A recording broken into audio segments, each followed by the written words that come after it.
আমি আসার আগে নারকেল পাওয়া যাইত, করোনার পরের থেকেই বিভিন্ন ধরনের সমস্যার কারণে নাকি আল্লাহর দান নাকি জানি না, এই নারকেল বিলুপ্ত হয়ে গেছে, নারকেল পাওয়া যাচ্ছে না।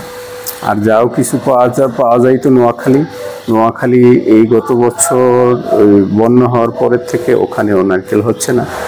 আর যদি যাও কিছু হয় তা ওই ডাব কেটে দেয়। এখন মিল বন্ধই, তো আমি একা আছি শুধু পাহারাদার হিসাবে।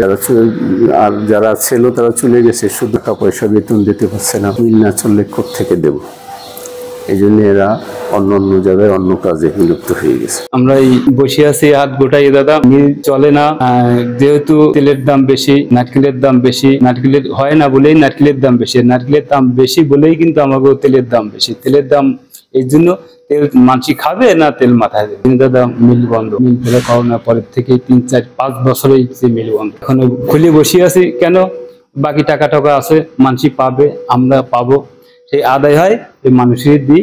এই জন্য বন্ধ থাকলে তো ওগুলি তো এমনি দিতে হবে, আর মানুষ তো খোঁজই করবে। আর আমরা যে বাকি যে টাকা দিছি ও টাকা তো পাবেই না।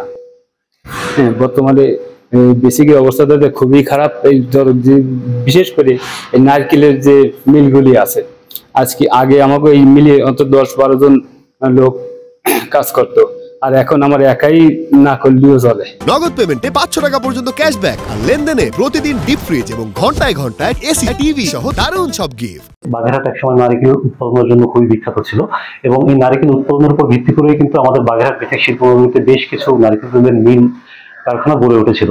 কিন্তু বর্তমানে যে সমস্যাটার সম্মুখীন আমরা হচ্ছি, যে নারকেলের বাগেরহাট জেলায় নারকেলের উৎপাদন প্রায় একেবারেই কমে গেছে, মানে আগের তুলনায় প্রায় নগণ্যই বলা চলে।